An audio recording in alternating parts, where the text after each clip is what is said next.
Hello, everyone. Welcome to Doing the Most and Then Some. This is half of your host team here. My name's Stephanie Elise. Thank you for joining us today on this Wednesday for our topic Wednesday discussions. You can't tell I am coming to you live from my dining room today instead of the office because had stuff set up in here from last night, and yeah, we'll change of scenery. So Brittany will be joining us momentarily, popping in herself. How's everyone's week going so far? Finally got some semi-warm weather here in Baltimore, so well, I should have Baltimore, Columbia. I see the sun. That's nice. Of course, I already called a winter cold because it wanted to be ice snowing and whatever else it's been doing. But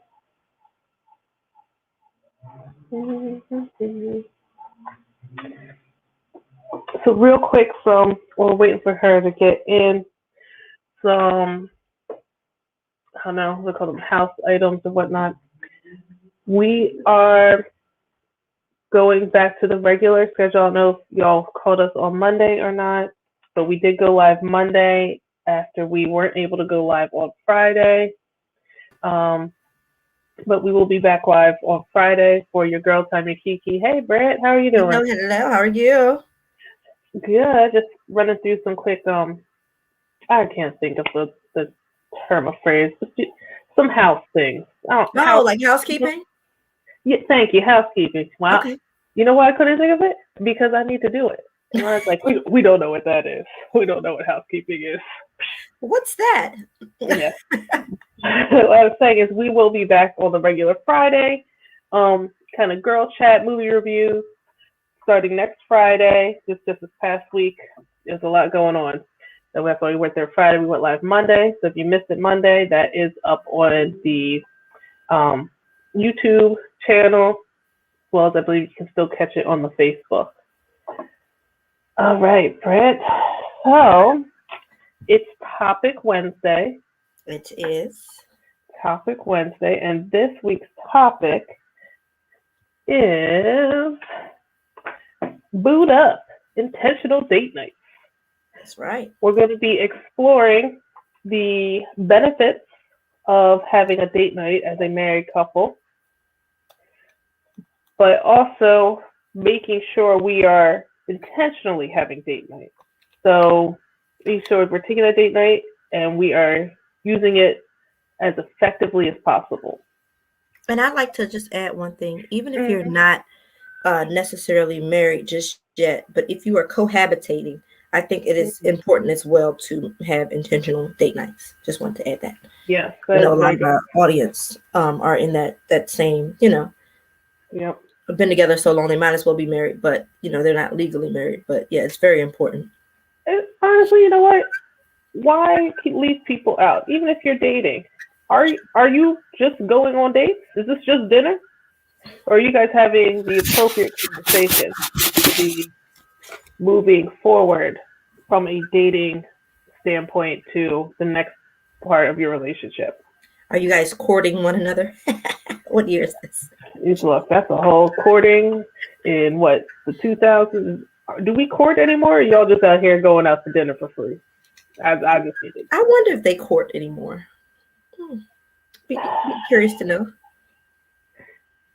We're not going to get into that today because we're going to keep the followers we got today. We're going to go into Tiffany's semi-ex-feminism on another day. So, yes. Let's step into what we mean by intentional date night. So by intentional, we mean when you are having your date night, schedule it great. Friday, every other Friday, we're having date night. Are you just sitting down and y'all are watching a movie, going out to eat? That's fine, but what is happening aside from that? Because that's basically a regular function you could do without that other person there. You can watch a movie on your own. You can eat dinner on your own. You can veg out in front of a TV on your own.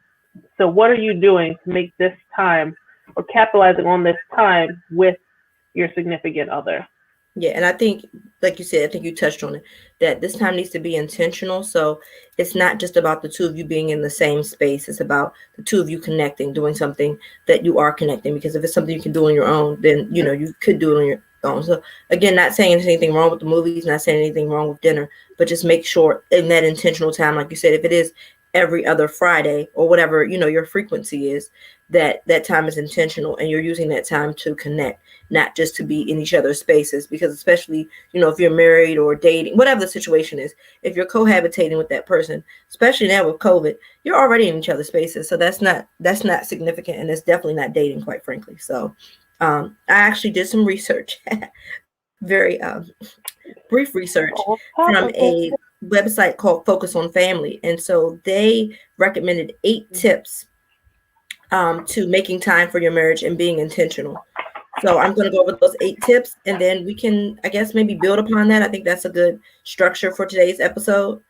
Sounds great. We know that Wednesdays seem to be our more structured episodes, so we want to stick to that because we know that people have different, preferences. So we know there's some people who just like to watch us kiki and, give our opinions on things on Fridays. But Wednesday, we usually do have a guest speaker, and we try to keep it a little more structured. So I pulled this up just for the purposes of today's episode. So I'll go over the first 8 steps, Stephanie, if that's okay, or do you Go ahead. Or do you want me to go over each one and then we talk about each one? What's your preference?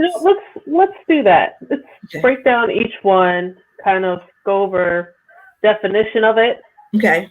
then some quick ways you can apply it to your date night. Perfect. So number 1 is make time by slowing down. In order to give time to your spouse, you first need to make time for each other. Look at the things that take up your time and ask yourself, how can you create more space for your relationship?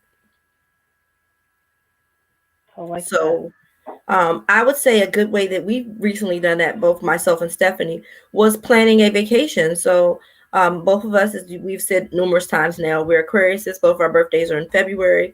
Stephanie is February 3rd. I'm February 14th.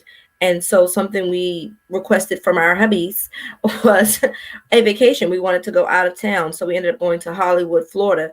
And I think that was an excellent way to really slow down and make time because, we went without our kids, and it was time that we could just spend one-on-one individually with each other. And then we also, had the other couple there to spend time with as well. But, in the hotel room, and even other times, it was strictly one-on-one time with each other. So I would say that was a good example of that. Stephanie, you have any other? Go ahead. I would agree. With being a parent, it is hard to put yourself first, number 1. Yes. And step aside from things, as we can see live in action here. Always. But number 2, right? Number 2, that if you are in a committed relationship, you've got to make time for that other thing. Yes, they are an adult, so you probably aren't having to tell them to bathe, feed, sit down, breathe. But they still need your attention. And a lot of times we're so used to the going of kids because they're so high energy. You do literally need to slow down so you can even recognize that your significant other's there and that they're looking to you to meet a need at a moment. Right. So I think that was very good points that they brought there, that you need to slow down, because we say it in driving all the time. It's a perfect analogy. When you teach people to drive, slow down, look around you. Or in these, especially right now, blinders are on because there's too much for us to see. So we can't use the peripherals. But that spouse is standing right here every single time.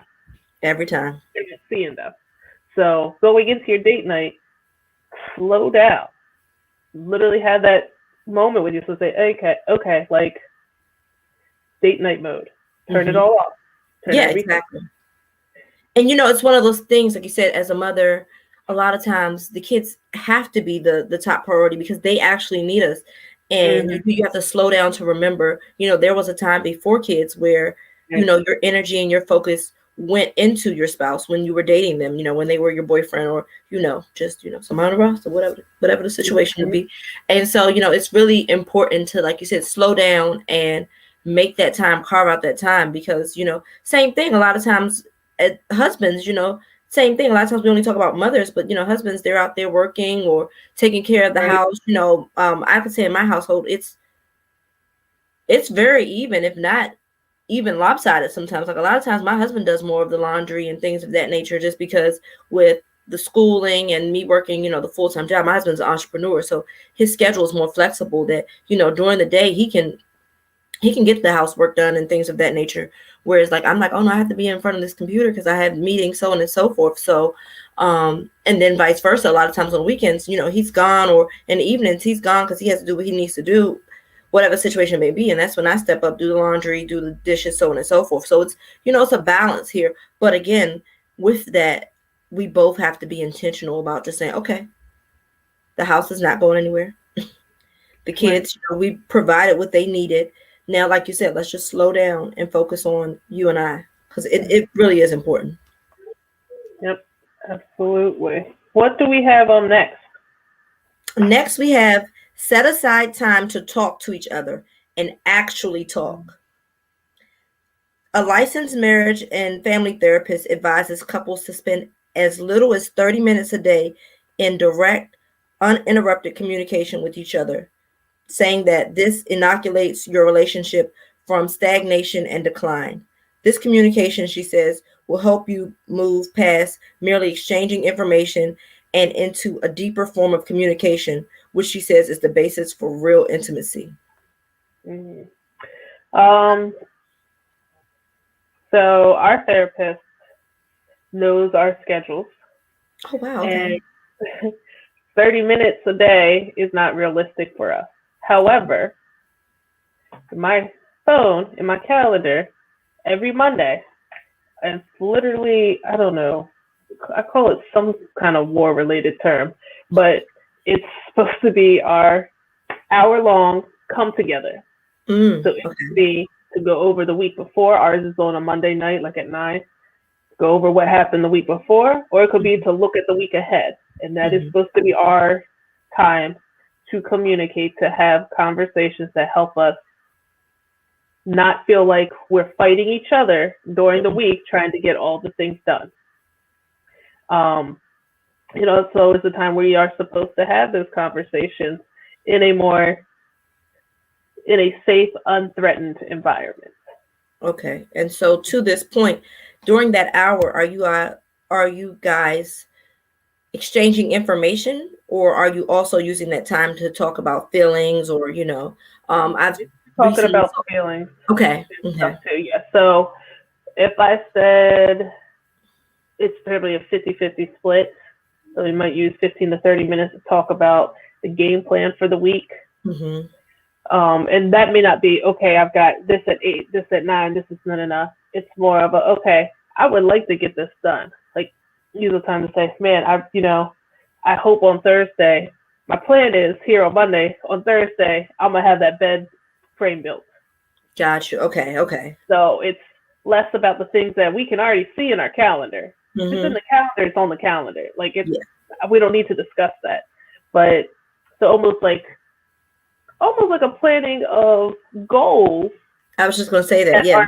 Like you and I were talking about with literal planning the other night, like the Post-it note goals. Those are the things that aren't set on a time slot guaranteed to happen. So this is almost like that. This is the sticky post conversation. So we both know whose sticky posts are there, what they want to do. Then the other half of it is on the emotions, and so a safe space to talk about, you did that, this is how I felt, or I'm feeling this way. Like, that is what that's there for as well. Now, for us, we do it once a week because my husband has a very demanding schedule. Yeah. So he's gone very large stretches of time. So, every night thing, I mean, he physically is not here to have a connect 30 minutes every day. Yeah. And the days he is here, the way our life is set up right now, you're looking at like an 11:30 conversation, and that's not productive. That's Correct, not because he's productive. probably So, exhausted, and you probably are exhausted as well. yeah, So exactly. one productive conversation could easily turn into like an argument or something, because both Right. of you are kind of, mentally fragile at that point. Right. Yeah, But you should still have that conversation. So how do you guys do it, Britt? so we don't have a schedule. Hmm. It's an ongoing theme in this house. Um, we don't have a schedule. However, we do try to talk about or have those moments either at night before we go to sleep. Sometimes, again, we both are just so exhausted that it doesn't happen. But another time we have it, it's sometimes first thing in the morning. So, like when you're laying in the bed trying to get those last couple of minutes and vice versa, a lot of times we'll roll over and we'll just, we'll talk like you said, hey, XYZ you did the other day, made me feel this type of way. Or, hey, XYZ has been going on. I find it's a trigger for me. Like, are you bothered by that as well? Or, we'll use that time to talk about like the kids. If it's something we really feel like, we're seeing a trend that we need to address immediately, we'll talk about that. Or same thing, like sometimes if I have something coming up that's not on the calendar, I'll be like, oh, by the way, I have XYZ coming up, Friday. Just wanted to make sure that's good with you, because again, with him being an entrepreneur, a lot of times, again, his things aren't on the schedule either. They're like on the fly, Right. come up type situation. So, we'll have those conversations. Goals, definitely. That's something I found over the years that really has strengthened our relationship, that we sit down and we talk about our goals. So, I'll say, well, I'm trying to knock out X, Y, and Z this week. And he's like, oh, bet, I know somebody who can do this and I can help you with this, and so on and so forth. And vice versa. He'll say, well, I have this going on. I'm like, oh, babe, look, I did see this. Have you tried this? So that is a really good, honestly, it's really motivational for both of us, I will say. Like, Mm. I find we come out of those sessions, really motivated and really focused on our goals. Because, initially I started off doing vision boards. At my best friend would do a vision board party every year, and I would bring the Mm. vision board home. And usually, of course, it would have something to do with our relationship. And a lot of times, I would incorporate things I knew he was working on as well. And each year we got excited because it's like, oh, we knocked out all of that this year. So now, like this year was the first year we did not do a vision board, or I did not do a vision board. So what we just been doing is just more having conversations. So like, well, did we get to this yet? Are you doing Right. this yet? I know you said you wanted to do this. Where are you at with that? Like, honestly, Hmm. really holding each other accountable. And then also, again, with the feelings, holding each other accountable for our feelings as well. Just not making it very clear, like you said, in a safe space, that your feelings are valid. Whether I understand them or not, your feelings are valid, and vice versa. Whether he understands them or not, my feelings are valid. So here, and then what we used to not do that we have been doing, I would say the last couple of years, is saying, okay, so if these are your needs and these are your feelings, what are the next steps I can take so that I am, fulfilling that need, and or being cognitive of how XYZ that I used to do, or that I apparently do on the regular, how that makes you feel. So I think we Mm. both have been, and by having these conversations, it works. Like, I know I can say for us, a sore subject used to be finances. We used to not, so just we we have separate accounts. I know it's not the norm, but we have separate accounts, but we come together, to pay pretty much all of our bills. Now, there are some bills that he has that are Carlos bills, and there's some bills that I have that are Brittany bills, but we come together to pay, the main things like the mortgage, utilities, so on and so forth. So, and in the past, those conversations used to, because it's like, I don't know what's going on in your account. You don't know what's going on in my account. Right. Da, da, da. And it was a really big strain. And I can't even tell you at what point we got to the point that we were able to have these conversations. I want to say like maybe about 3-4 years ago. Finally, we just sat down. It was a hard conversation, probably an argument, honestly, for a couple of days. And at the end of it Hmm. all, one of the next steps was, okay, we need to be able to have these conversations without being, I guess, so sensitive or so Right. secretive, so on and so forth. Like, it's fine that you have your own account. I really don't care what you do with it.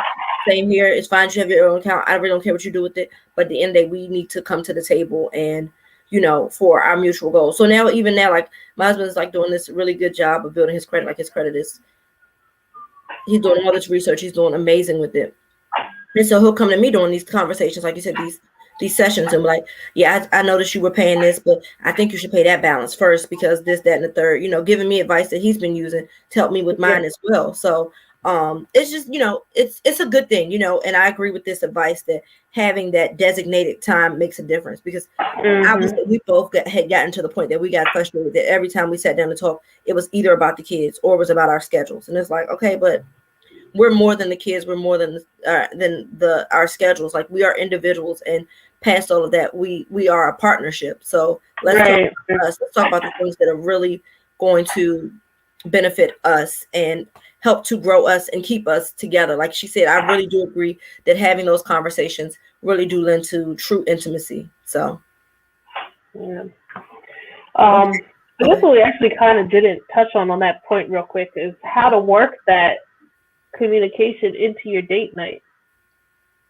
Kind of went back to we said initially starting off today's episode, like it shouldn't just be you having dinner and just going over if there are kids what the kids did the other day, or you running through what you did at work, like just going yeah, down the checkbox. It should be you having potentially a hard conversation, or you having a conversation that you've put all for that really needs to be addressed.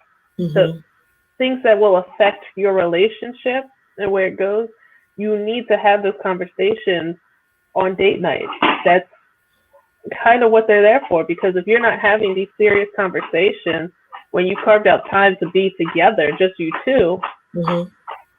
when are you going to have them? Yeah, and I would say we kind of do the opposite. So for date night, we try not to have those hard conversations just because it will take it left. And we know that, especially with COVID and everything, and with our schedules even prior to COVID, that we really cherish that time together. So we try to Mm-hmm. focus on the positive during Well, date maybe night. you don't have those super hard, but Yeah, you yeah, should yeah. have conversation that's more than, oh, how was your day? Yeah, We need exactly. more than how was your day. Especially more than how was your. We all know how our day was. It was stress. Everybody's stressed. They can take everyone's stressed. So elaborate on it. One thing I will say that, and I had incorporated it earlier in COVID because I saw it somewhere and I was like, oh, I love that idea. Mm. Kind of gotten away from it, but I would like to get back to it, was the concept of rose and thorn. And I think that's amazing for date night. So Yeah. say, what was your rose of the day? What was your thorn of the day? Or again, like if it's the day before, what was your rose from yesterday? What was your thorn? And Right. pretty much you're saying like, what's something that stood out in your day that was great, that really made you happy or motivated you, whatever the case may be, and what was the thorn? What's something that wasn't so great that we could build upon, or I can help you correct, Mm-hmm. and vice versa. And I just think, like, I even do that with the kids, or I was doing that with the kids, and I think it's a great tool to stay mindful as well as intentional about your Mm-hmm. conversation, and just again being mindful of your surroundings and being grateful. In order to elevate in your life, it's really important to focus on gratitude and not just, oh gosh, I don't have this, I don't have that, da, da. But what's your rose? What went well? Like something went well today, even if it's just I woke up this morning, even if Right. it's like I was so congested last week because my allergies, and then I don't know, this week I feel like I don't sound like a freaking snot monster, whatever it is, your rose and your thorn. So I would say that I think that's a great even conversation starter for date night. Yeah.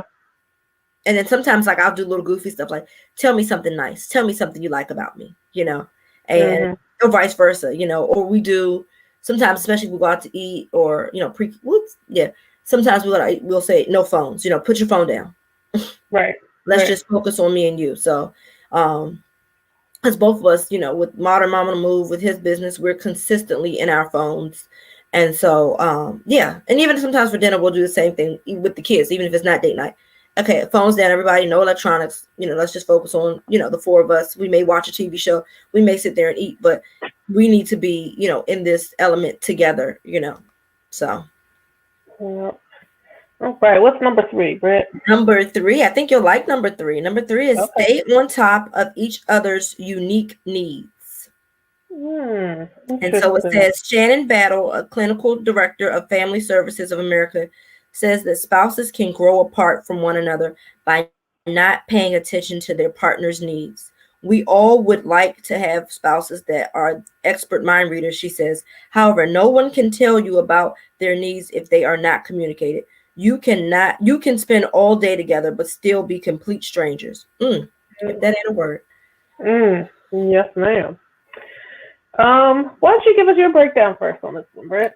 I will give the breakdown on that one because that hits home for us. That definitely hits home for us. Okay, so quick background. I used to want to be a psychologist, not psychiatrist, but a psychologist, Same. because naturally from as early as I can remember, people always came to me and talked about their problems. Always. Complete strangers, family members, men, female, the whole gamut. People just naturally feel comfortable not only talking to me, but pouring out their souls. I said, well, clearly this is my calling. But because of that, I got into a place where I was a listener and often not a talker. And so even when I met my husband, we were dating, he would tell me things and I would, I guess be a therapist essentially to him, talking through it. We would work on different strategies, so on and so forth. And years later, after we got married, been together for quite a while, I realized, but I'm not doing the same. Like who do I have this with? And it came to the point I realized nobody. Like there was nobody in my life that I was really sitting down and talking to consistently. Like I would, complain here and there to one or two people. I would complain to him, if something was really bothering me, I would talk to him. But just to have that outlet, I did not have it. And so I realized the pattern in myself that I would literally blow up at him for something that seemed so minuscule. But it was because it was a buildup of other things that I never said anything about. You're doing something that clearly bothers me. I'm clearly irritated by it. But instead of saying anything, I just brush it off and keep it going. I'm one of those people in general, like I have very few triggers. And so usually as long as you're not messing with one of those things, we're good. But when you do mess with one of those, whew, sucks to be you. Anywho, and so what would happen was all these small things that weren't big. I'll be honest, they were not major things for me at all. But those coupled with the trigger, it was World War 1, 2, 3, 5, and 6 around here. And so I had to notice within myself that was a unique need. The same way that other people need that outlet, you need that outlet and you need someone to speak to, and that should be your spouse. And even though the things you say may hurt his feelings, bother him, whatever the case may be, the same way that you are that for him, he needs to be that for you. And once I told him, the crazy part was he had no problem with it. He was like, well, I mean, I tell you, never talk to me, it was like he wanted me to. So, I think that was amazing. And then another one I would say is, again, we are literally yin and yang. So like, I love travel. Like I need to be in a different space from time to time. So like people refer to me as, I guess you would call the bird, like growing up, me and my sister was the wolf, stayed home, protected the castle, so on and so forth. I was the bird, always out and about. My husband is the wolf. I am the bird, still in this situation. And initially for him, it's like, well, why is it not enough for me? Why is it not enough for you to just be home with me and to be with me? And it's like, I have no problem. I love being with you. Like I enjoy every minute we spend together most of the time. But it was something within me. I needed to go out, I needed to, and even if going out could just be going to Target, it could be, just going to my parents' house to sit over there and, chill with them for a while, just going to not catch a movie, but maybe grab a bite, with some friends, whatever the case may be. That was more of a need I needed. So it was a specific need that I needed. And, we had to get to a point that I understood that. Vice versa for my husband, like he needs intimacy. He needs reassurance, I guess is the best word. And I had to be cognitive of that as well. Like, oh, okay, this is something you really need. You're not just like nagging, because it's like you're just looking for something. Those were my exact words. You're just looking for something to complain about. And it's like, no, he's not. This the same way you need to do the things that you need to do to feel fulfilled and to feel whole. He needs those things as well. So it's not fair for you to, I guess, diminish or what's the word I'm looking for? Not acknowledge, downplay and not acknowledge what he needs, but then in the same breath feel like he has to, be on top of all your needs. And I think for me initially it was just I feel this therapist void for you, then fill the other voids for me. And it's like, no, that's not how this works. You both are unique individuals, and you need to fulfill each other within your unique needs. What you all both need, and what I need is not what he needs.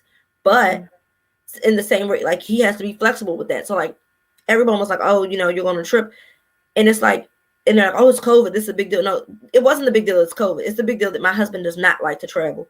Right. And that typically, to get my husband to go on a trip, I have to book it and say, hey, by the way, I did it. You said, and it wasn't this. It was him saying, you really want to go somewhere for your birthday? Okay, I'd like to go to Florida. Go ahead and book it. Check your schedule, see what your availability is. Whatever works for you. I'm down. Book it. Here's my credit card. Make it happen. Clutch my pearls, because that doesn't happen. Like that's not a Brittany and Carlos aesthetic. That was a big move. You stepped up a big way for you on that one. A major way. And again, I think it's because over the years we have been very intentional about fulfilling each other's unique needs. And he knew that, wifey's struggling here, buddy. She's struggling with all this cold weather and lack of water and consistently in the house. The bird needs to fly. The bird needs to fly. Well, you were talking on how you guys adjusted that in your relationship. It made me start thinking something you said. I was like, oh, that's because we have different love languages. So, and you know what? It's funny because I don't hate the idea of it. I shouldn't say that, but people say love languages. It tends to make me roll my eyes. Like, listen. These love languages. Like, yes, I get it. We accept love different ways. But I'm reading my book. I'm reading my love languages, my 5 love languages book. I get it. I gotta meet you a certain way. But it always tends to come back to, is it being reciprocated? Yeah. Or you feel like you're like, oh, well, that self-help book did nothing. Moving on. Yeah. So, but it is. The point is, you do have to meet people where they are. You can't expect them to appreciate Carlos ain't gonna appreciate a trip when he don't like to travel, so you shouldn't be trying to book him a trip. That's not gonna work for him. No. For me and my husband, like, he hates seeing money leave a bank account, so me going and doing an elaborate gift that he hasn't mentioned already is not going to be as well reciprocated as I would have thought, even though he likes gifts. You know what I'm saying? Like, he's like, yeah, I like gifts, but 50 and under is good, because now I'm thinking about tick, tick, tick, tick, tick. Exactly. Yeah, so it is very important that you meet them at the level, and with your setting up your date nights, you should focus on that too. Like, I'm never going to set a dinner at, I don't know, we'll just say Nobu. I can't think of a fancy PC restaurant right now because I haven't been out in so long. With a tasting, chef prepared tasting menu. Why? Because my husband's 6'5" and he's a firefighter. He's gonna be disrespectful. He's gonna look at your little plate full of 1,000 calories, but still, it fits on one spoon. That's not gonna be appreciated by him. I take him to Buffalo Wild Wings. I'm winning for the next 2 days. Yes, exactly. No, and that's real. Like, go ahead. You finished it now. Go ahead. So when planning your date nights, you have to think about that. You have to think about the love languages of your significant other. You have to really, when planning, put yourself on the back burner. Even though you're like, well, I want to enjoy it too. Right. Get that. Another example we did for her husband's birthday. We went to throw axes. Did nothing for me. I got it in there one time. It was just a cool activity. My arms were sore, but again, he loved it. As you know, he was great at it. So you gotta humble yourself a little bit when you plan your date nights. Like, this is what he does to practice for work. Is chuck the ass. In my mind, that's what they're doing. I think they're doing more appropriate things, but in my mind, that's what they're doing. So, that was something he appreciated, and it was something that I would not, if he did that for me, I'd be like, but why are we here? did we just rent the space? Is there something else going on there? Why are we? When's the DJ coming? Right, exactly. It's like, oh, it's just like when we're meeting the party bus. That's what's happening. We're meeting in this parking lot. Okay, cool. But yeah, so like you've got to do what will reach them. And so with a lot of things, we immediately want to see the immediate return for our investment, especially the relationship, right? Mm-hmm. So, okay, I said date night. I did. I said, let's go to daggone Buffalo Wild Wings. Great. So I'm expecting, so next time I should be at, Move Chris, little French place, look at my open table with my $4 signs. That's what I'm expecting. Correct. But then, I get, hey, babe, I ordered your Philly steak sub that you like for the carry out. And you're like, nah, that ain't it, bro. That ain't it. That ain't it. And it's funny you say that. You can't look for immediate reward. Go ahead, Brett. No, I think it's funny you say that because we're opposite. So my husband, his love language is gifts. He loves gifts. And he likes extravagant gifts. Like it's nice that you bought me this t-shirt, but I can buy a t-shirt. Like that's kind of his. Now, don't get me wrong. He does like significant gifts. He likes it if it's like symbolic of something. Mm-hmm.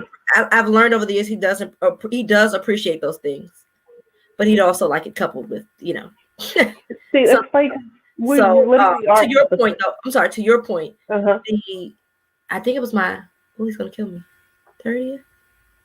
Yeah, 30th. When I turned 30, he bought me a Louis Vuitton. I was like, oh my God, you bought you went in the store? Like I'm not even comfortable in those stores. Like I don't understand the purpose of spending that much on an item. I agree with you on that. I just like my food to be expensive. I'm the same way. My food doesn't need to be expensive as long as it's good. Like we can go up the street. I want to know you talk to the lamb to decide whether his chops are ready for me. That's how I want my food prepared. But Carlos is like that too. Like he does like good food, and he is willing to, like you said, do the 4-star places. Mm-hmm. Most times, I'm not really impressed by those places. I'm impressed by the experience. I'm more of an experience date person. This needs to be a new experience for me. So I loved axe throwing. It was something I've never done before. It was a challenge. Even the fact that they had no liquor. I'm a liquor girl. Like they had no liquor and no wine. It was like, I got to figure out something else to do here. And that's when, I got exposed to the pineapple ale cider. Yeah. I was really happy that night, and so yeah, for me, it's more about the experiences. He likes the experiences, but he also wants he wants to know that some thought went into it. I think that's more like, he doesn't need to be the fanciest restaurant, but let's go back to that night. Cause actually that really was a good mirror of both of our things. Cause we started out at the Iron Bridge. We started out doing wine plates. Okay. Yeah. And my husband was ordering, Long Island iced teas. Long Island iced teas probably like $20 a glass, and we're like, sir, these walls are filled with wine. Yeah, he was like, I don't want to. But remember, he did. He tried one of the signature cocktails with Pat. He tried one, and he tried to give a good face, like, okay. And then he was like, "Do you guys have Long Island iced teas?" So just out of curiosity. Yeah, but it was I think that was actually a good representation of a date night that mirrored both parties. Mm-hmm. So this, for my husband's birthday, so I put it together, and we went to a nice upscale restaurant for dinner. Yep. And then we ended up head out the night at the axe throwing place, And then order carry out afterwards. Right. Order carry out after that. So but when, we touched base on it after, he thoroughly enjoyed that. Mm-hmm. Probably more so than had I thrown a whole little party thing and tried to, a little spread and have he probably enjoyed that more. He got to have his moment where he, tried to say all the things in the French and whatnot at the restaurant, because he does like that too, but in moderation. Correct. Yeah. So, but then he got to just relax and have a good experience and good time with a friend. So yeah, that's actually probably a good example of trying to merge. If you are like that, If you know something you would like, they're not gonna like. Well, don't make the entire date night that. I'll give you another example. The Mhm. beach was a great merge of the two. So my husband does not like the beach.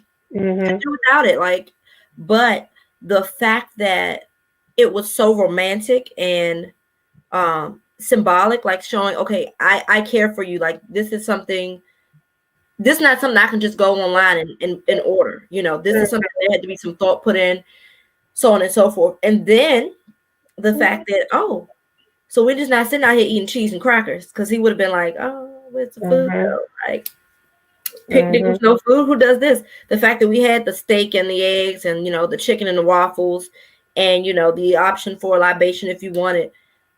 I think that's what elevated it. So I think that's a good point. Merging the two, you can do what you like and Mhm. still make sure there's something there for your spouse. Prime example, even the trip, my husband doesn't like traveling, but I made sure that everything wasn't planned to the brim where we're go, go, go, go, go. Right. He had plenty Right. of times just to relax in the room and be to himself and, be on his phone, sleep, whatever the case may be. Mhm. We went places, the menus were open enough that he could get something he actually wanted to eat. It wasn't a bunch of like vegetables and Right. Right. Brussels sprouts everywhere we went. So I Mhm. the whole trip honestly was just a really good balance. Even like on the beach one day we played football. That he had a great time doing that. And then at one point me and him actually got in the ocean together. And we were in there for probably a good like 40 minutes. And I will tell Mhm. you that was great talking for us. We just talked and talked and talked and like really reconnected, and we're able to be reflective on the trip and some things that have been going on between us and and the family in general. So I think it's important when you're doing a date night, again, being intentional of each other's unique needs and what would make them happy, because like you're right, like me taking Carlos to like a botanical garden, he'd be like, Right. why am I here? Like he would probably be irritated, honestly. Uh-huh. I'm like, oh my gosh, look at the beautiful flowers, and he'd be like, so where we eating after this? Like, what Mhm. else is happening? And then vice Mhm. versa. Or like if I was to take him to a club and like get him a VIP section, he'd be so irritated. So irritated by that. Whereas I would be like, oh, this is nice, this little vibe. Right. He'd be Right. like, I'd rather be at home, with the music playing on the TV, Mhm. eating, I don't know, a good steak, some Right. shrimp, Right. some crab legs, like, Yep. so it's just, again, being understanding of what their needs are and vice versa, what our needs are. Yep. There's some things that he'll do for me, and it's like it's clear that he's irritated as all get out, because it's like, why are we here? But he does it because he knows, it makes me happy. Yeah. Yeah. And it's also, it gives you opportunity to demonstrate that you know your spouse, which, Yes, even if it's not said out loud, that goes a long way to it does. know, and them should be like, oh wow, you really thought about this and thought about me when you were doing this. Yeah, me and Stephanie made a joke when we did the picnic. We're like, oh, we'll be getting brownie points for a while from this one. We'll Right. be getting some How long is this gonna last? Right. how long is this gonna last? Because we stepped it up a little bit there, and even the guys were like, oh, I guess we gotta pour it on thick. We gotta make it happen, And I would say a good compromise was for my birthday on Valentine's Day. We ate at a Greek restaurant. Carlos would never, Mhm. ever, ever Pick that up. Yeah. consider Yeah. going to a Greek restaurant, but the fact that, Mhm. oh, hey, this has food that she would like and she can try like different things within this, Mhm. it meant a lot to me, and I told him that, once we got back to the hotel, like, I know this was probably not your favorite experience, and I know you would have probably preferred to take me to like some fancy steakhouse, and I could have just Mhm. gotten elevated sides, but I really appreciate you, being flexible and taking me here, so it meant a lot to me. Yep. So what's number 4? Number 4 is try something new. It's good for your health. So if you're intentionally setting aside time for your relationship, make a date out of it. Doris says that new experiences help trigger positive neurotransmitters in the brain. Need creative Mhm. inspiration? Check out their list of great date ideas. Oh, maybe we'll share that on the DTM site. I'll send you the list. Yeah. Share that. So we've kind That's of touched added on the this one, bomb. but yeah, Yeah, I would pretty say much. And so axe throwing was new for, I think, everyone in the party except for Patrick, Carlos. only because we assume. Oh, Carlos did it too before? Yeah, Oh, Carlos okay. had done it once before. He had done once before. Okay. So the guys had done it before. We had not done it. Mm-hmm. The picnic thing was new for everybody. The beach Yes. picnic thing. Mm-hmm. I'll tell you a new idea that me and Carlos did, because I don't want to stay on this one too long. I'm looking at the time. One day, we had been kind of going through it and we needed a date. And he booked the iFly for us. And that was so much fun doing the indoor skydiving. Like I was like on cloud nine, probably for a couple of weeks, And even now when I think back to it, I'm like, oh my gosh, that was just so dope. Like that's not something you do every day. It was a completely new experience. And she's right. I think it did like trigger some neurotransmitters. I was just like, wow, like this is something I've always wanted to do. But yeah. It takes you back to when you first met them. When you first, that was your first experience on a date with them. Yeah. Now that you are settled into a daily routine, it is important that you do new things, because otherwise it's not, you don't have a level playing field anymore, because you guys are walking your paths. Though close, you're not walking the same path. We're two individuals. You have different roles within your relationship and within your marriage. Correct. So you got to introduce new experiences to help foster that reconnection and remember what attracted you to them in the first place. Because generally it was something they said or something they did that first time you were dating. Yeah. Mm-hmm. Yep, I agree with that. So the number 5 is don't let homework, quotations homework, take up too much time. So Carrie Adriani, a marriage blogger, is a military spouse and has found ways to juggle her husband's 6-month deployments and her own work schedules during their 16 years of marriage. She says you have to be creative with your time in these types of situations. Adriana says, to make time for my husband, I will come in early to work, take care of the things on my lunch break, and even stay after work for a bit to get my things done. I leave everything at work so I can focus on my family when I get home. That's huge. That is huge. Wow. That probably should have been number 1. But, right. This was clearly written before a pandemic. Yeah. No, but even in a pandemic, I think it's worse. I know for me, I feel like the worst mother, wife, daughter, every friend, the whole 9. Because sometimes I can get on that laptop at legit 8:00 and not be off till like 9:00. Just working because it's in front of me, getting it done. And it's hard to just step away and separate the two. Whereas when I was going into the office, especially when I was taking the metro, maybe at 5:00, at 5:01, you won't see me. Because it's like I was able to really turn it off at that point. It's like, it's 5:00. I need to catch a train at a certain time so I can get home at a certain time so that we can get the kids at a certain time and we can, go into family mode. And so when I first started working from home, it was like almost like, I guess I was grateful for whatever reason to be home. Like if I didn't deserve it. And then, it was hard to turn it off. So I'm getting back to the point now where I am, cutting it off. Like, oh, if work don't start till 9, if my first meeting is not till 9, even if I'm up at 7:00, I'm not even looking at that laptop until 9:00, because it's important to separate the two. And even with him, like, being an entrepreneur, it's go, go, go, go, go. So a lot of times I have to tell him, like, hey, can you like just be with us, be with me? That's part of the put the phone down, part of the being present, because a lot of times, especially now, because the world is so virtual and it's so easy to stay connected to work and, building your brand and building your business, it is kind of hard to cut it off. And so I think that's major. Again, I go back to being in the water. We can have our phones in the water. So it was just me and him, we had to connect. Even like in the room a couple of nights, we just laid there like holding each other, talking. It's really funny. I don't think I even told you this, Steph. We never turned that TV on, not once, the whole time we were there. When we walked in the place, it was on. He turned it off, and we literally tried to turn it on. We were going to take like a nap. We couldn't figure out how to turn it back on, so it was just dead. It was just dead.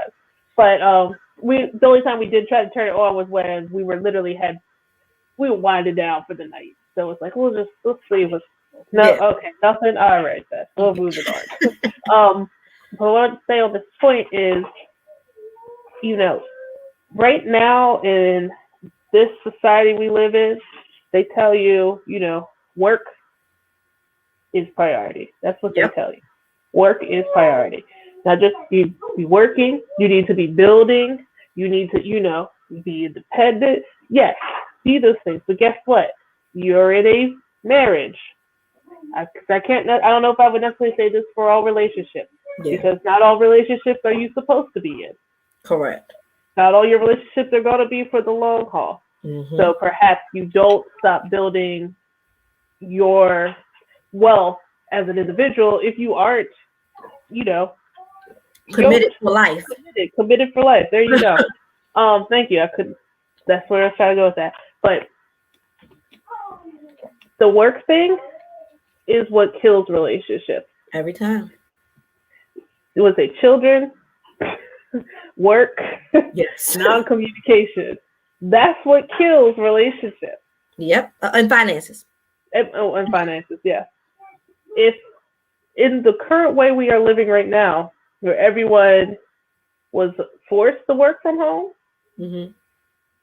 I get it. You're working from home. Get it? You're not going into an office. Maybe you were good at segmenting that stuff before, because when you got out your car and got in the house, work was done. Mm-hmm. It's not now. You wake up, you can be working. Literally. You wake up.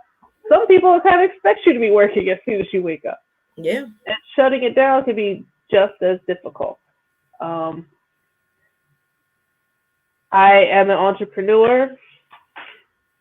I tend to kind of delay my start of my workday, because I know once I'm on this machine, I'm not getting off until I'm literally falling asleep at the computer. Yeah.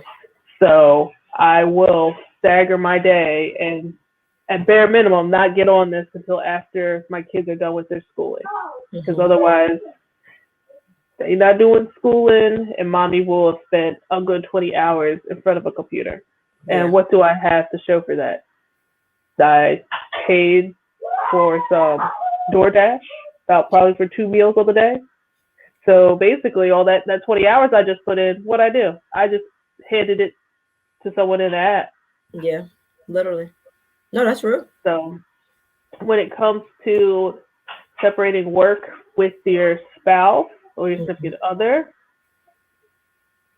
yes, they are our outlet for communication and talking about things, but they cannot be our dumping ground for your work issues. They're not the dumping ground. So if your work is that stressful, or you're that unhappy in where you are work related, if you can make a change, make that change. If you can't, get you a therapist. They are paid to not necessarily be your dumping ground, but to listen. And they are skilled into being able to listen, interpret, and help you deal with it. That's not your spouse's job. Yes, they're there to support you. Yes, they're there to listen to you, but do not kill that relationship with the stresses of a workplace. Correct. You're stressed out. They don't need to be stressed out too, because they got to go to their own work too. So now, exactly. Because you're bringing it's a transfer of energy. So if you're transferring that energy onto them, then most likely that'll be either transferred onto your kids or just in your environment. And your home is supposed to be a place of peace and rest. So definitely. I don't know why I can't find words today. This coffee got too cold on me.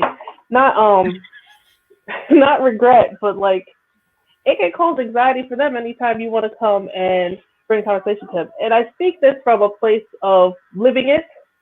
Mm-hmm. It's got to the point my husband literally did not want to hear a thing about my work day. Yep. And if it gets to, so he didn't want to hear about my work day, and it became well, then just quit.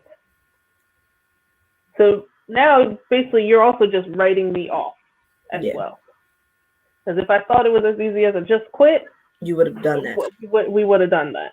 Yeah. So now they're not valuing, you can look to you as though you're not being valued in what you are contributing, because they're stressed out and don't want to connect with you anymore because that's what you're bringing. So please, if you are using your significant other as your dumping ground for work stuff, don't do it. Don't. Find Find a therapist. Find a group. They got Clubhouse now. Go sit in Clubhouse, and I promise you, there's a club where someone is expressing frustrations and how to deal with that, especially when it comes related to work. Do stuff like that, Yeah, I but mean, don't dump on your significant other. and like you said, there's so many other resources. You have Pinterest, you have YouTube, where Yeah. there's videos. If, like you said, if you can't afford a therapist or you're just not ready yet, they have recorded therapy for certain topics. Just go and get some more insight. So, but like you said, YouTube. don't use your spouse as a dumping girl for anything, not even just work. Like if you are going through something that is like, don't use your spouse as a dumping ground. It's not fair to them, and it's not fair to your marriage. And then you sitting in somebody's divorce court trying to figure out what happened. Maybe your significant other is a therapist. I would probably ask them first and ask them, what their rate is, so that they can compartmentalize. This is different than you just being frustrated about everything in life, because all you seem to talk about is that you don't, because you're just showing them the negative, Right. negative. What are they going to think? Well, where do you see the good? Like, you can't come home, you can't leave that and be like, look at this life we built for ourselves. So just Yeah. don't do it. That is, you take nothing from me on this podcast. Please find you a therapist. Do not dump on your spouse on things not, well, you shouldn't dump on them, things related to relationship, especially not work. Yeah. Because they can't control your work. You may not be able to, depending on how you work, where you work, but dumping on them and stressing them out is not going to be a solution. Okay, we can move on. Okay. No, it's fine. We only got 3 more. I'm looking at the time. I think we'll be fine. I just kind of did a brief to look at what they are. Okay, so number 6 is draw near to each other, even when circumstances seem too hard to handle. So Dr. Jan Harrell, a clinical psychologist, says couples can sometimes feel overwhelmed by life chapters through which they don't know how to emotionally navigate. It becomes unbearably lonely and painful, she says, and people feel they have fallen out of love. The love has become buried underneath a buildup of disappointment, hurt, feelings, misunderstood, and helplessness about how to change the relationship. Dr. Harrell says it's especially important to come together during difficult times and remember you love each other. Remember that you love each other and that it's just hard right now. I can speak to that, and I'll do it quickly because everyone knows I'm a little bit of a softie. So we went through a situation where we were essentially just plagued with loss in our family, like one death after another, and several of them were unexpected. That's the quickest way to put it. And we were both grieving and in different ways. And I would say the first round, we were just kind of just grieving separately because neither one wanted to trigger the other. Like if I bring it up and you're having a good space today or vice versa. So we were doing it separately, and we were both honestly just living in a fog. I mean, when I tell you, we looked around at the house and everything, we were just like, what in the world happened? And it was because we both were just going through the motions, quite frankly.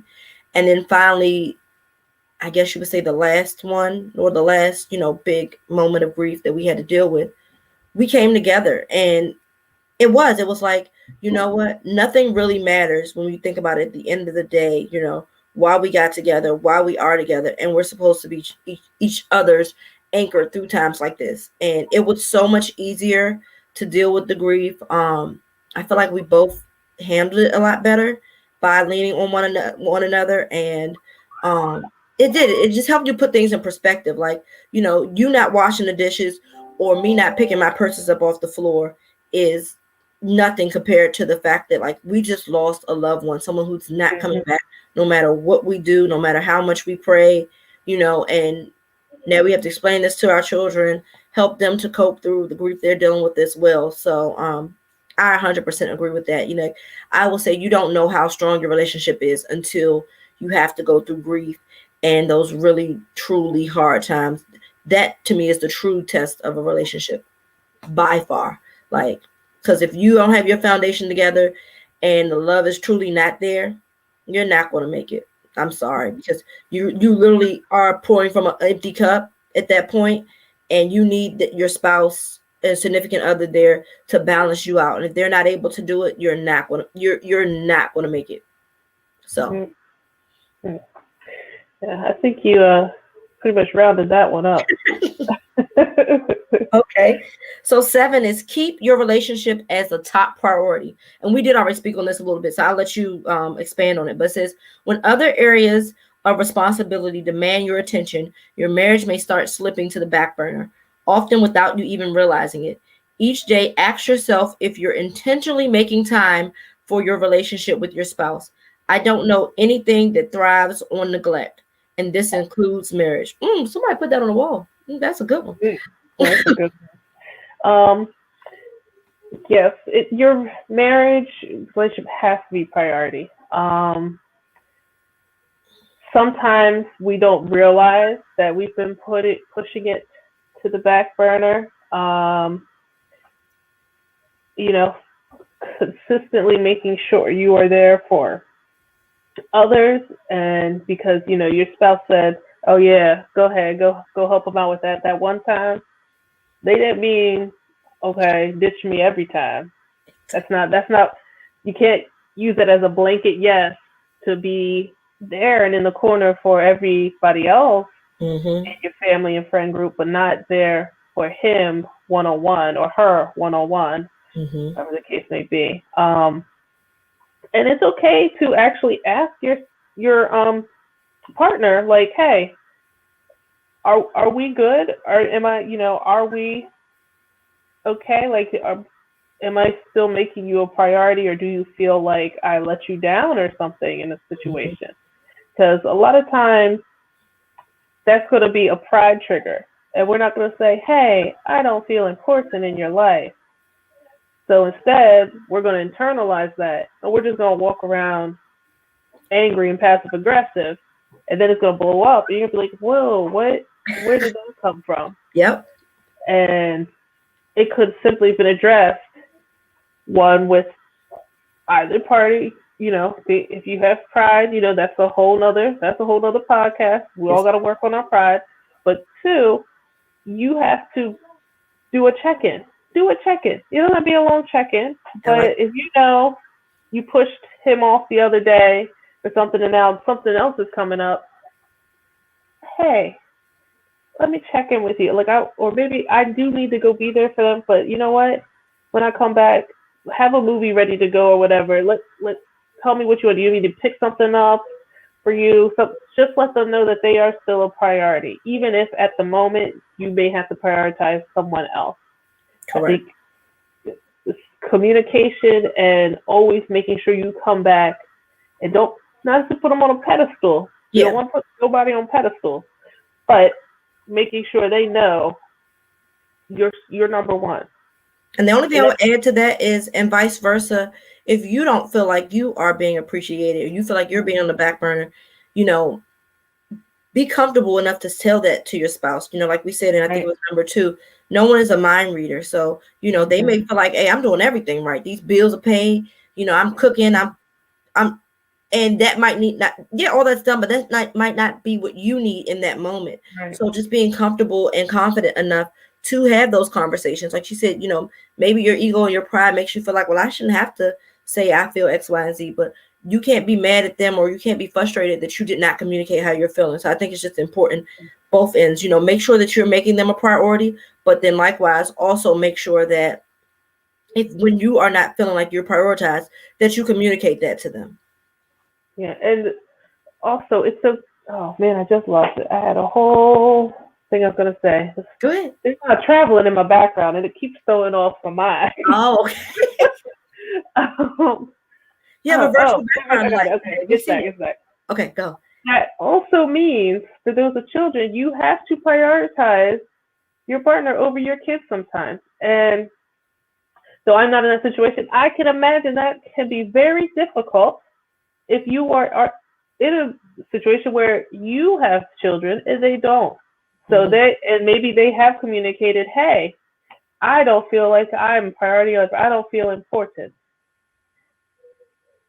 You need to say it in a respectful way, Yeah. being mindful of what their priorities are, because those are priorities before you came around. Mm-hmm. But two, you also need to be paying attention to their response to that. Because if they're going to immediately attack you over that, As long as you know what you're saying is logical and it's not you just in a funk and you're coming correct with it. If their response is not even acknowledging how you feel, you might need to look at that. Because yes, as though children are priority in our relationships as parents and everything, if we have someone in our life that is also of importance to us, we need to acknowledge them as well. And the excuse can be, oh, well, just the kids. Because eventually you're gonna put them in a place below your children. Yeah. And in a marriage, your kids are important, but your spouse also helped create those children. Correct. So you need to be feeding into the one that helped create these blessings in your life. Exactly. All right. And so the last one, invite God into your daily lives. Relationship expert Rollin Hines, author of Are You Right for Me? Whose Choice Is It Anyway, stresses the importance of making God the center of your marriage. He suggests adopting a practical habits like praying together each day and allowing God a place in a couple's relationship, he says, is where the intimacy begins and should be maintained. Yeah. I mean, I don't know how much explanation you need on that. And I'll be, we like to be fully honest here. I met my spouse. The Lord was important on Sunday in front of my parents for our hour-long service. Mm-hmm. That's how we each came at it at that time in our lives. Yeah. Thankfully we have gotten back into our church roots and we've developed a more personal relationship with God within our marriage, within ourselves individually. Mm-hmm. I can say truthfully, like, if God wasn't someone that I knew of or someone that, was a guiding light in my life, still probably about 19, had a little slippage, I wouldn't have met my spouse, who just, it's not by coincidence that he was in that same place. Had I not met him in that place, let's say he was, fully choir boyed out here, mm-hmm. This wouldn't be. That's true. But God knew to bring somebody into my life that was at my level, but knew that we both understood his teachings and wanted to get back on that path moving in the future. So he put us in each other's life so we could build each other and get back there. Yeah. Yeah. So, and I don't speak much on people's relationships, honestly, I don't think. Okay. But if outside of, you got your girlfriends, oh, so da da da da da, this is frustrating me, or I don't know, what do you think? And I can only provide so much human life experience advice. Mm-hmm. Eventually, I'm probably going to send you to the Lord. Because one, I should have been, okay? Because that's all I got. That's all I know. Mm-hmm. I know the things I've been through. I have literally been blessed, and I've also seen the Lord say, "Oh, you still playing in these streets? Okay, wow, I've been saving you. Now I know you know better. We went to that teaching." So I think it's very important. I also think it's important to know that you can't, if you are someone that is God-fearing, God-loving, God-trusting, mm-hmm.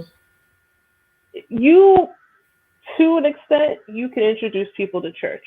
You are looking to date somebody, and he ain't been in no church. He don't know no church, but you want to be in the church. He's probably not. Pray on it. Pray on it a lot. Mm-hmm. Speak to, people further along, stronger in their walks maybe than you. Most times you find people go, nothing, you can't have a marriage with that person. Mm-hmm. It won't be a God-filled one because only half of you are following the Lord. And that's going to be real difficult when you have kids down the line. Yeah, that's true. You got to look at the full picture sometimes when we're getting into these relationships.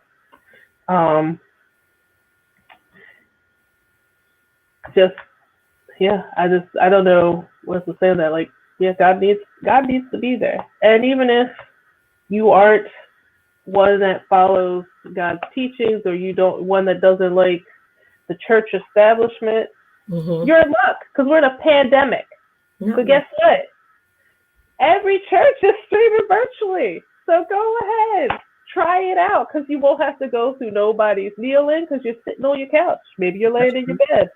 That's true. Maybe you're in the kitchen washing dishes and you got it on. Now is the time to reconnect or connect for the first time and see how he blesses you in your relationship. Yeah. I mean, and some people say like they're not religious, they're spiritual. And I mean, I think that's fine too. I'm not here to judge. I will just say quickly on our situation. We both grew up, Christians and, going to church, so on and so forth. Mm-hmm. And then in the church. We all in the church people. You went to the service. Yeah. Mm-hmm. Probably me more than him, but he had, several family members who were really, seriously in the church. So, and then when we met, was I still? I probably wasn't. I probably was backslid a little bit at the time that we met, and vice versa. And then when I went to college, actually, that was the first time I was ever exposed to a non-denominational church. And so I joined the choir, and I really got back into, spirituality. And so when I moved back to Maryland, to Towson, I was really thirsty for that. And I found a church in Towson that I loved it so much. I actually felt like I had connected more to that church than any other church when I was younger.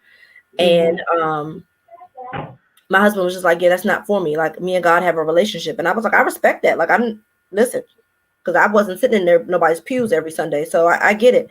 At the time when I was in Towson, like I said, I love that church so much that I was in them pews every Sunday. But then when we moved to Laurel, I probably tried about 10 churches, in the DMV area. And none of them really, spoke to me. So now my relationship is more, direct with God. Every once in a while I will tune in, like Stephanie said, to a virtual service. But right now, currently, my current situation is more of a direct relationship with God. Me and my husband do pray together. We both definitely believe in God, but I get it. Everybody's at different places and different walks with it. But I will say that, to Stephanie's point and to the point of the advice, you have to have that foundation. And even when I was talking about like the grief and everything, in those times you feel like you want to question God, and you feel like you want to, just be mentally, you're not all the way there, I guess is the best way to say it. And if you're not grounded and you don't have a spiritual relationship, you can find yourself getting lost during those times. So, I would definitely say that was key during those times. And even now, again, you have to be, gratitude is the most important thing. And so we both find ourselves just looking around, especially as we're always home, looking around and just being gracious for the blessings that we have. You can't ask for more, expect more, or even truly appreciate what you have until you are intentional with your gratitude. So the same way that you need to be intentional with your spouse, you and your spouse need to intentionally be gracious to God for what you have and for how far you've made it. So that's what I will say on the subject. I think it's very important, to have that spiritual relationship, and that you and your spouse are on one accord. That is definitely important. So I know some, couples who are Muslim or other religions, not Christian, but again, they are both on one accord, and you can see that their relationship and their marriage has flourished. Flourished.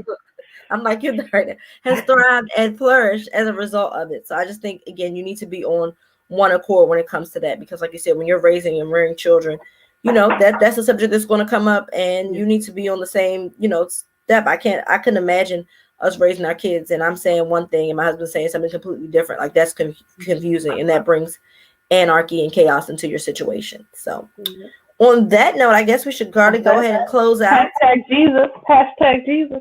Anyway, on that note. Look at her. See? Yeah. I stick to water. Look what that coffee does to folks. That is what that coffee is. Yes, we covered a lot of stuff today. We did. So I think we will go ahead and put on the social media some list of some great ideas for date nights, and we'd love for y'all to try them out and let us know how it went. And we'll also include this list in either in our stories or on our page, just so you can use it as a reference. I mean, I think it's a very good list, and use it as a guiding principle to be intentional. Yeah. And be booed up. Yeah. I like it. What month is this? February? So if you all followed this podcast today, what was that? So November, I guess we'll be seeing a whole lot of DTM and then some babies. Y'all, good luck with that. Good luck. Enjoy your intentional date nights. All right, guys. Thanks for joining us. We'll see you on next Friday. And we'll be back having a little girl chat on Friday. Our movie will be March 5th. Oh, yeah. March 5th. Movie review will be I Care a Lot on Netflix. Yes. I Care a Lot on Netflix. All right. Thanks. Thank you, guys. Bye.